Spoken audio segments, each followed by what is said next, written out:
Welcome to the Be It Till You See It podcast, where we talk about taking messy action, knowing that perfect is boring. I'm Lesley Logan, Pilates instructor and fitness business coach. I've trained thousands of people around the world, and the number one thing I see stopping people from achieving anything is self-doubt. My friends, action brings clarity, and it's the antidote to fear. Each week, my guests will bring bold, executable, intrinsic, and targeted steps that you can use to put yourself first and be it till you see it. It's a practice, not a perfect. Let's get started.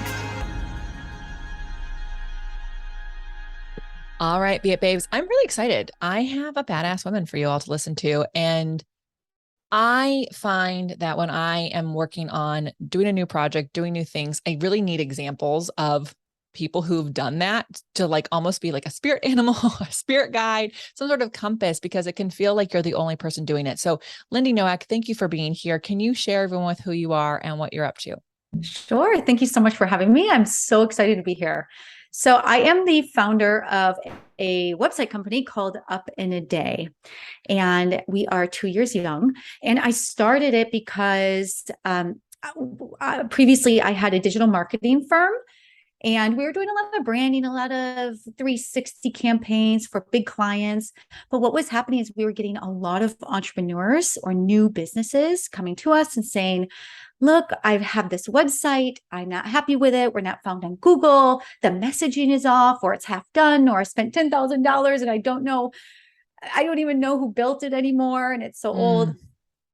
And it was really heartbreaking, actually. And I just didn't have it in our margins to help these people quickly, because they obviously were coming to us in a panic and they needed a great website fixed or redone and on a budget. So eventually I was like, man, there has got to be a better way for these entrepreneurs to get a website their business deserves.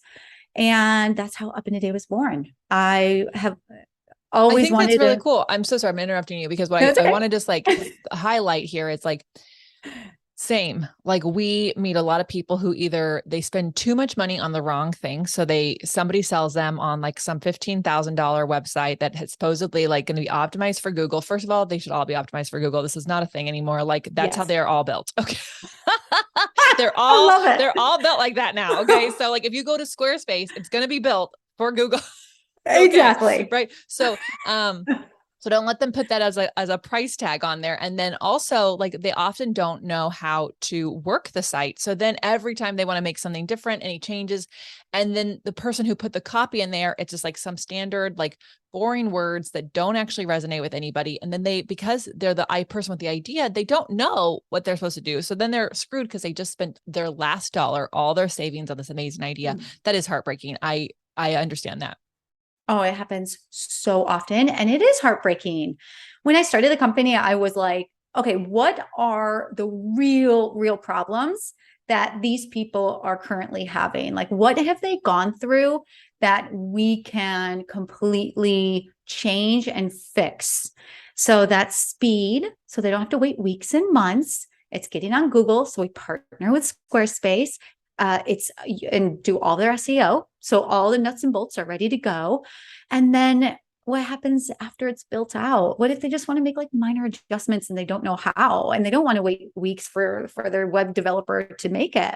So another cool thing about Squarespace and why we use it is because we'll send everybody with a video showing them exactly how to make updates, billing, all that stuff, and the back end of their site, so that they have true ownership of their websites. I just feel like, like in a day of Instagram, like social media in general, we're always scrolling, we're skimming, we're going fast. The things we want, Amazon, we want it now and we want it quick. We're just for better, for worse, we're just starting to really become that culture in society, in Western society, where everything is at our fingertips. So yes, so I guess I disrupted.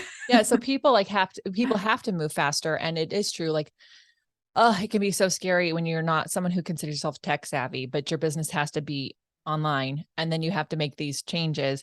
I love what you've created, because There is absolutely people who want to just pay someone to do it for them. And that is a different level of person. But when you're brand new at your business, I personally don't believe in throwing money at a problem because you actually don't know if it solved itself, if the money solved it. Like, you don't know these things. And there's actually an amazing book called The Power of Broken. Like most Cool. companies start off with like very little money. So you have to really do your research. You have to really figure it. You have to listen to people and then solve that problem. When you don't have the problem of having no money for your business, you're like, this is the idea I want to do, and I'm just going to roll with it. So I wonder though, like so you were working for another company and you were doing all this stuff and you were having these issues and then you started your own.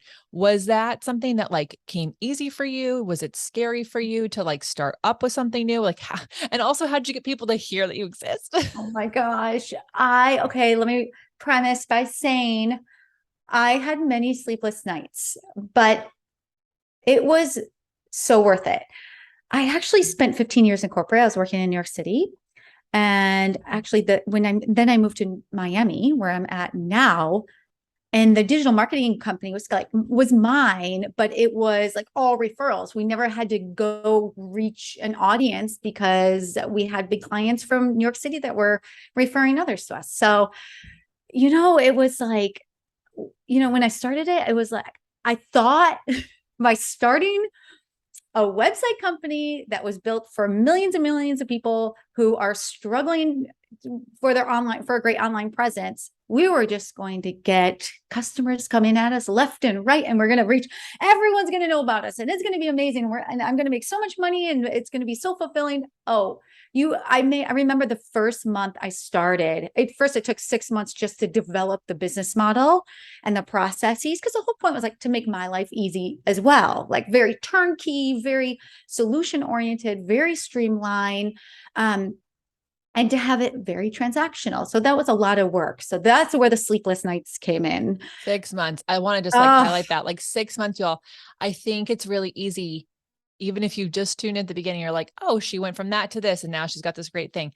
6 months just to get it to where the processes would allow you to actually help the people you wanted to help and the number of people you wanted to help at a price point they could afford, but also at a price point that would allow you to have a business, not a charity, which is really hard to do. And yes, they don't just come rolling in. Even if you have amazing SEO, they don't come rolling in, because the field of dreams told us a lie in the 80s. Like, if you build it, they don't come.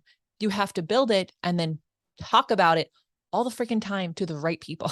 Oh my gosh, that is I remember I was lucky enough that one of my good friends started her own PR firm. And so we did trade. Oh, I guess so lucky.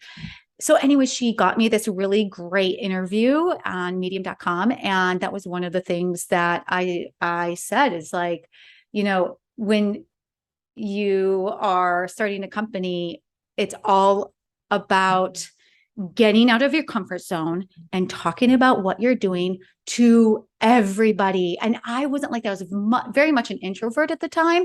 I even had to have a coach that taught me how to talk about the business, to be confident, to be short and concise about exactly what we offer and who it's for. Because as a business owner, we're always kind of like blab like around, like we don't get to the point of exactly what we're offering and the solution we're offering. It's always like, and then we do this, and then we do that. No. Yeah. So people are like, that's so many words. And I didn't hear my name in there, and I didn't hear my problem. So I'm not even listening anymore. Yeah, exactly. And I had to learn how to talk about myself as a woman business owner, as an entrepreneur, but really talk about the business and what's going on, because it's all about exposure. And I didn't start up in a day with like a ton of savings or anything. Like, I was just still on my own with a digital marketing firm. And so I started as a bootstrapping it, if you will. And the one lesson I learned, one of the many lessons I learned, is that you can't just like go all in with high expectation of sales. It's actually a slow game, especially when it's a service industry and you have a company that, even though you are very unique in your niche and you offer something that nobody else does, that there are a million other web agencies out there that are also vying for customer attention. And so it is a long game, and you just have to be patient, but you have to be confident and know your worth, know that you are going to succeed, that you have to be patient with yourself and be kind to yourself. I had to learn the hard way with that too. When I was mentioning that I had sleepless nights, because I put so much pressure on myself to like perform and to have this $1 million company. But even then, we're not even there yet. And Well, it's so and also funny. It's like, I think we look at businesses, even women-owned businesses that are being, getting more and more attention. And we like go, oh my God, these multi-million-dollar business, these women built these things. And then you find out, like I was listening to another podcast about some type of water. And the host was like, oh my God, I love your water, da, da, da. Like, it's like, well, I don't know. It like made 7 figures. And the woman's like, yeah, and she's like, so when did you guys start? She's like 10 years ago. 10 years ago. And yes, she's getting a lot of press now. And yes, people are talking about it now. And yes, we all know about it now, but we didn't know about it for the 9 years and 6 months before that, like, and I think it's easy to see these people and go, okay, they did it, I should be able to do it. And yes, but you have, like you said, I love that. Be kind and patient with yourself, because what we don't know is how long were they doing it before we heard about it? How many sleepless nights did they have? And, I think it's, I love that you said, and I think this is really key, especially in service-based industries. I even think product-based industries, because your expectations of the sales, you think, I definitely did this every time in the very beginnings of our businesses. We put something up on the website and I was like, we're going to get so many people to do this. And I was like, put so much pressure on myself and my husband and like our web person, like, get it up. We got to get it up. It's going to make some money. We need money right now. And then like the email would go out and like, nothing. Crickets. Nothing. And it's like, because I'm reading Seth Godin's Purple Cow book again, and it's like a really great reminder. And he's like, yeah, because you have to hit the right people whose problem it solves at the exact time they're looking for that problem to be solved. Just like us. That took a while for me to learn too. I'm like, oh yeah, not everybody knows that they need a website, and not everybody's in the market for a website. Yeah. Actually, I came up with a little strategy about that, or how to get around that. Cool. Don't know if it will help you or your listeners. Obviously a lot of people do this, but offering something for free. So one of the, it's kind of like marketing channel for us now. So we offer a free website review, and it allows us to not only give back to people who, need help with their website. Maybe they have their own designer or developer, or they did it on their own, but also like at some point, they're like, oh my gosh, she's right. Like, look at all the, like the marketing's, tips and tricks that she's wanting us to do and that she suggested. And then eventually they're like, oh my gosh, just forget it. Can you just get on a call with us and do it for us? So it's actually like, that's been a really good thing for us, because it's actually fulfilling outside of, designing great websites for the business owners and having them be so happy and relieved, but also like, just, it's almost like pro bono work with a little bit of give at the end, like ROI. I think what I love about that is, and everyone, you can try to see yourself in this situation that she's saying. It's like, you're basically showing your expertise to someone, because it's very hard. Like, I'm a Pilates instructor, and like, of course I would love someone to come in and just buy my 10-pack or buy my annual membership. But if they haven't actually taken a class with me, or they actually haven't seen that I know what I'm talking about, or that I can solve their problem, they're probably not likely to adopt that kind of money. Like, it's just the truth, like I worked in retail, and even it was the random day when someone walk in and go, that purse, that's the purse, right, mine. And typically they already looked at that purse, and I just have to be standing there the moment they're like, that purse. Right. So, but you're basically saying, like, you're taking part of your expertise, you're making it available for free, even that's highly valuable for them to see, A, they have a problem, and B, how to solve that problem. And then it allows them to build trust with you before they're forking over their money. Because nowadays, it's not that people don't have money. I mean, even though where people are thinking the economy, the recession, the truth is that actually people have money. More people are working than have ever worked before. It's just that they're like, before I give you this money, how do I know that you're not going to run away with my money? Yes, exactly. Especially when you're buying stuff online. It's like a service, right? Yeah. You question. Yeah. A lot of our customers come to us with cold feet already because they have a website that they're unhappy with for whatever reason. And with that being said, they had bad experience, and I'm actually acting as the onboarding salesperson, because at first I was like, I'm not going to be the face of the brand. It is just going to be more like SaaS products. So I don't have to talk to anyone, and because they're just going to buy the websites online, and then we're going to customize it for them. We totally changed that. It's because I learned that people do have cold feet, that they are questioning you. They don't know what they're going to get, and they don't know where you're from. And so I've had to put myself as the face of the company. And it was really hard for me to do at first. I didn't like putting my face all over social media. Never have before. And I started doing it, and I got more confident about our offering and myself. And the more people I talk to, like you and I are talking right now, that's how we, bring customers on.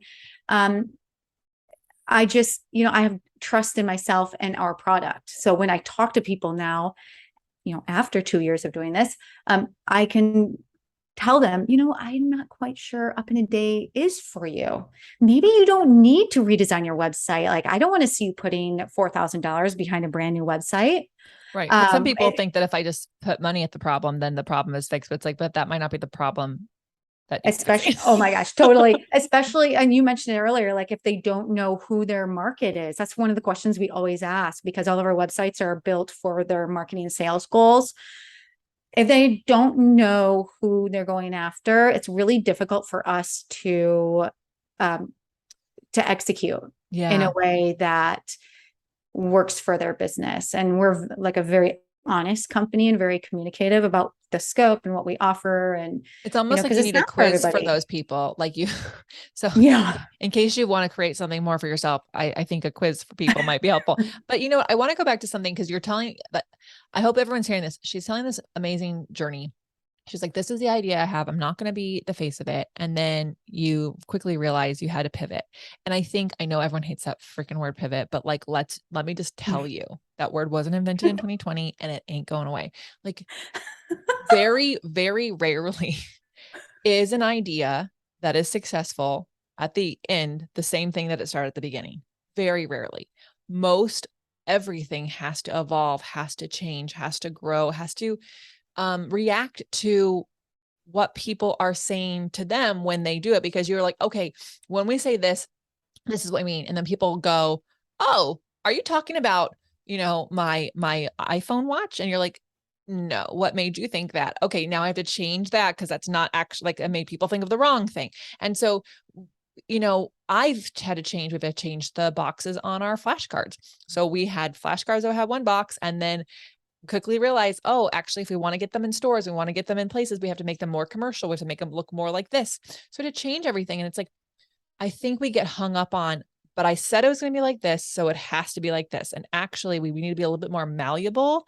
And going back to what you said in the beginning, patience and grace with yourself, because being malleable means changing what you said you were going to do, and not like you're lying, not like you're going back on your promises, but just that you're going, oh, people need a face of a company before they give money, because most likely the reason they're here is because they gave the wrong person money. And now they're just unsure if I can trust someone. Also, with that being said,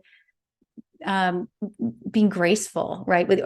Grace with yourself, and having that compassion for yourself. It's okay.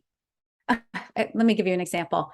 When I had to pivot, I was like, I felt like I had failed. Like I had lost all these months doing one thing, and that was so much revenue that I lost, and I should have been doing this all along.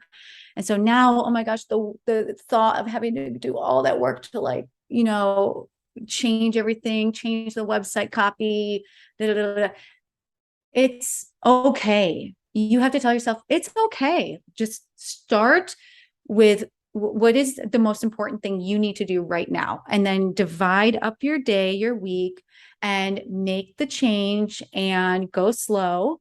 And it doesn't happen overnight. But it sounds so easy now because I've been through it and it wasn't easy. But to be okay with the fact that it's good to evolve. And I wouldn't even say pivot or change. I would say evolve. If you Yeah. change your mindset and the words that you tell yourself, and when you're thinking or you're journaling, like, try not to say stuff like, I haven't yet. It's almost like, I have yet to, or like negative words, like, not that change is negative, but if it's in a negative connotation, use the word evolve, because you are evolving every day. You are growing, whether you work for yourself, you work for someone else, you don't work, maybe you're a stay-at-home mom, that is evolving. Like, everything you're doing day to day is really amazing. Yeah. Even if you are homesick and watching TV, you're resting. I think that's amazing. I really love this. I love the idea of like watching that negative words and then like giving them even a reframe to like a sick day. It's like, I'm actually resting and giving my body some rest, because I think the pressure that goes back to that pressure we put on ourselves, especially as women, like there's so much pressure, and it's like, yes, like I'm sitting here and like, one of the questions I have for you, and you don't have to answer because it is personal, I didn't tell you beforehand, but like, Ooh. how the fuck do you afford to grow something when your business relies on you? Do you know what I mean? Like, I think a lot of people listening are like, okay, ladies, this is really nice. Must be nice for you. But like, I actually have to make money right away from the thing that I have an idea, because I can't. Do you know what I mean? Like, did you have your other business as you're starting this? Did you completely pivot? Like, what was the bridge? Because I think that that's information that I knew I needed to know when I was trying to grow my business. That is such a good question. And it's so important to know, because we're going back to like that 7-figure woman who's like on the podcast, right? It's like, yeah, well, without giving like, I was definitely under 6 figures when I started Up in a Day. I was, because I just had a small digital marketing company that I wasn't really pushing, and I was just kind of comfortable, but not happy. And let's see, what did happen? I mean, to be completely honest, I got lucky. I started the company, and the transition was, I still had my retainer clients that were paying, I don't know, what was she paying? Anywhere from like 1,500 to 2,000 a month. That was so helpful. So there's like rent, right? And then I had the one-off clients that would come in and out for like a project fee. And then I would have the not retainer clients, but the kind of ones that like are all like kind of with you for a long time, and then but they don't always have a project for you, but the projects are usually big. And then we had one big client, which was not fun, but it was a good chunk of money. But money goes fast. Yeah. So, and but then, also because you live in like, you also, it depends on where you live, right? You live in a big city. Like, even if you said, like, unshot, like low, like under 6 feet, like in a big city, that is not enough of money. But I want everyone to hear this. You didn't just completely turn off one business to turn on another business. You had to straddle for a while. And I think that is really key to hear, because I think it's really easy for people to like look at you or I and listen to us and listen to other guests I've had and think, oh, they just did that. And I don't have the time. I need time to do that. And the reality is, unfortunately, when you are trying to start something new, it's not, unless you have some sort of trust or investment for someone, or maybe you have support from a person that lives with you, you might likely have to be doing 2 things at once. And that is hard to do. And prioritization of time is really difficult, because I remember I would be working for a corporate company and they were definitely paying my bills. And then I had this other thing where I could make more in less time, but I just need more time to make that more so I could get rid of the thing. And I had to do both for about, I want to say about 6 months of like, I just have to keep going and putting this away and doing these things. And so like, you'd be surprised what you can get done in 15 minutes. You're like, I only have 15 minutes to work on my business today. I'm going to work very hard. What is the thing that moves the needle forward? So were you bridging for a year, 2 years? When were you able to, do you still have that other company? You work both? Like, were you able to just go completely up and up in a day? It was a bridge for about, I'd say 8 months. So almost a year. Yeah. And the hardest part was actually letting go of my clients, because as soon as you let go of those retainer clients, you are off and running and you have committed yourself to your new company. But I was ready. I remember the first website that I did it because I was like testing it.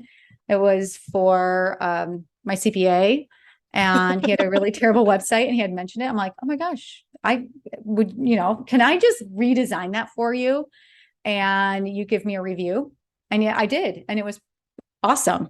And then that's when I gained the confidence to be like, okay, we're going now. But yeah, is a good 8 months for sure. And I will say that during the time for me, I remember being like kind of like really anxious. Like I tend to move really fast. Like I'm just want to get it done.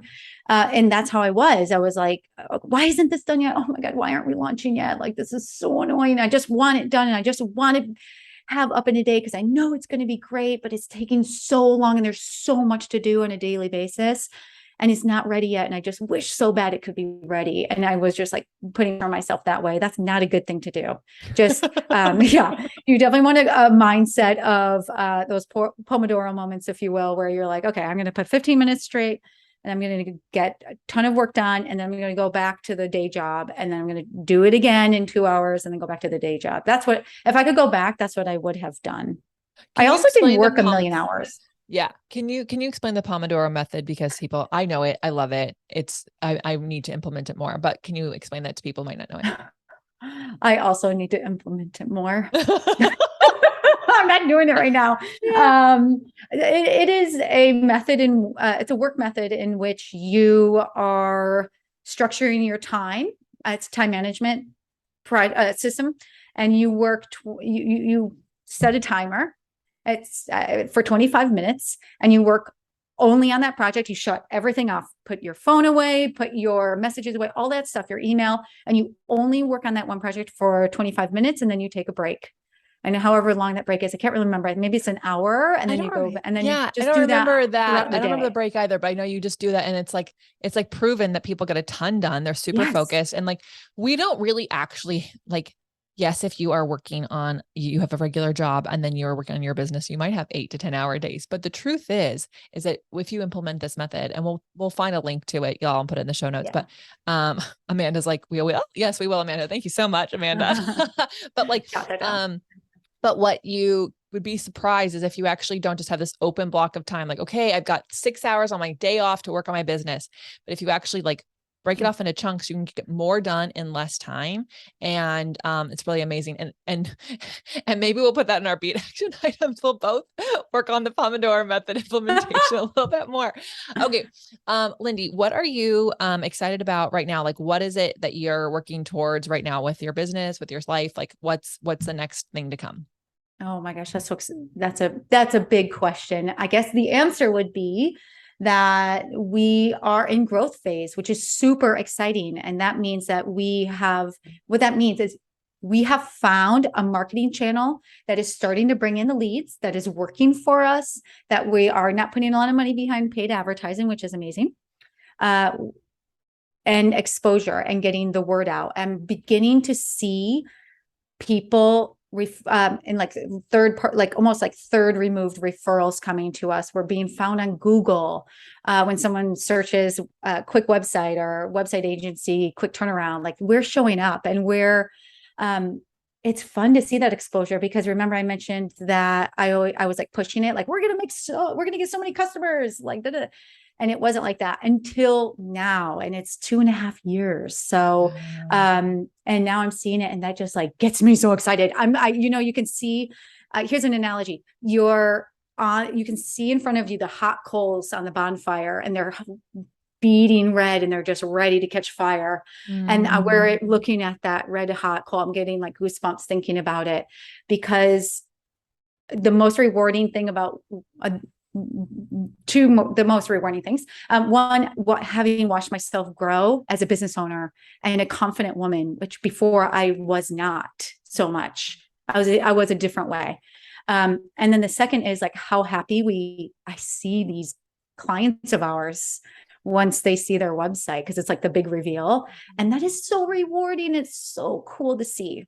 Lindy, this is so fun. Okay, we're going to take a brief pause. I'm so excited for you, by the way, like being in that growth phase. I also love that analogy. Like, I'm really just like, I like love that. And I understand that. And it's like the word precipice is one coming to my mind, but like, that also feels like very scary. Like you're on the edge of falling, but like you're on the edge of soaring, and it's so freaking cool.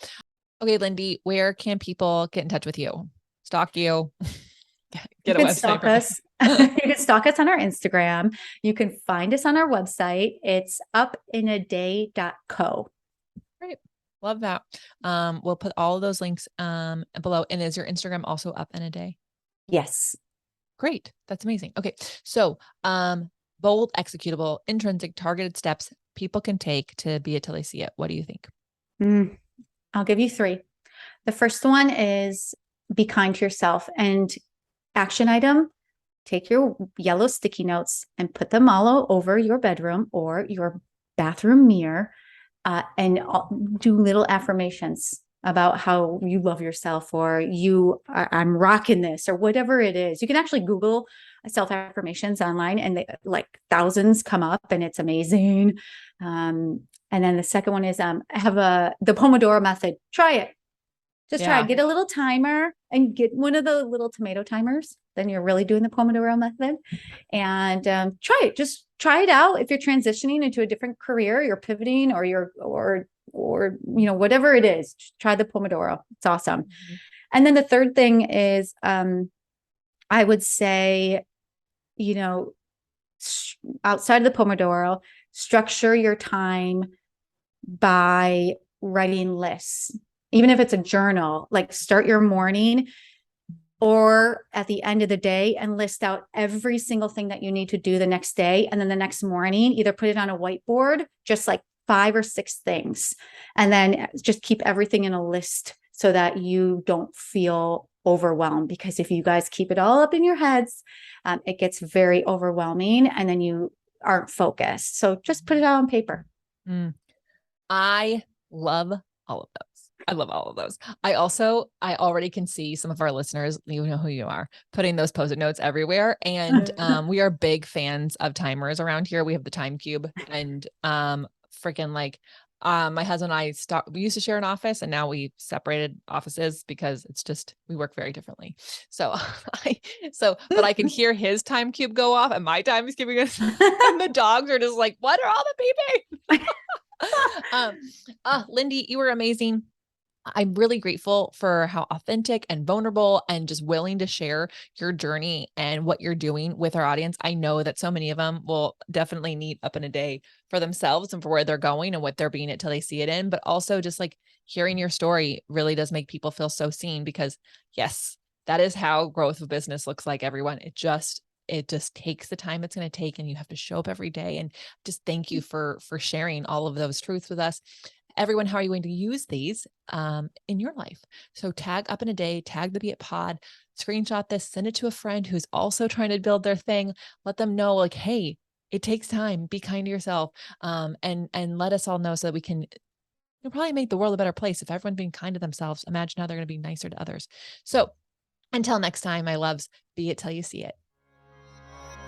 That's all I got for this episode of the Be It Till You See It podcast. One thing that would help both myself and future listeners is for you to rate the show and leave a review, and follow or subscribe for free wherever you listen to your podcast. Also, make sure to introduce yourself over at the Beit Pod on Instagram. I would love to know more about you. Share this episode with whoever you think needs to hear it. Help us and others be it till you see it. Have an awesome day. Be It Till You See It is a production of As the Crows Fly Media. It's written, produced, filmed, and recorded by your host, Lesley Logan, and me, Brad Kroll. Our associate producer is Amanda Fraterelli. Kevin Perez at Disenyo handles all of our audio editing. Our theme music is by Ali at Apex Production Music, and our branding by designer and artist Gianfranco Cioffi. Special thanks to our designer Jaira Mandal for creating all of our visuals, which you can't see because this is a podcast, and our digital producer Jay Perdoso for editing all the video each week so you can. and to Angelina Herrico for transcribing each of our episodes so you can find them on our website. And finally, to Meredith Crowell for keeping us all on point and on time.